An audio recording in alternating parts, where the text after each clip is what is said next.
Sir আসসালামু আলাইকুম। আসসালাম। এই আজিজুর সাহেব, আপনার না দেখা সাক্ষাৎ করার কথা ছিল? স্যার আমি তো ওই কারণেই আসছি, এই যে আপনার আচ্ছা, এই আপনি বোঝেন না ওইটা আমার অফিস না? আপনি ওইখানে টাকা বের করেন, দেন এখন দেন। আর বাকিটা বিলের পরে দেবো স্যার। আপনাকে আমি বলছি না এগুলো বাকি হয় না? স্যার একটু পছন্দের খাবার নিয়ে আসছে স্যার, যদি খাবারটা একটু খেতেন। স্যারকে দেন খাবারটা স্যার। আপনারা যদি আমাদের দিকে খেয়াল রাখেন, আমরা তো অবশ্যই আপনার দিকে খেয়াল রাখবো, তাই না? আচ্ছা যাই হোক, আপনার এই মাংসটা তো খুব টেস্ট। কিসের মাংস ভাই? এটা তো কুকুরের মাংস। কিসের মাংস? জি স্যার, এটা কুকুরের মাংস।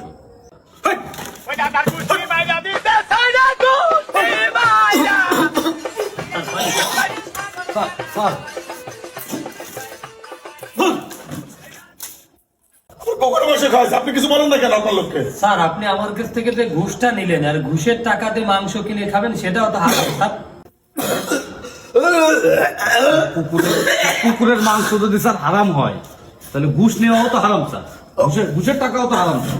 আপনাদের আমি দেখে নেবো, আপনাকে আমি দেখে নেবো, আপনাদের দুজনকে আমি দেখে নেবো, আপনাদের আমি দেখে নেবো। আপনারা দেখলেন তো, এদেশে সরকার পরিবর্তন হয় কিন্তু এদেশে চোর ঘুষখোর এদের কোনো পরিবর্তন নেই।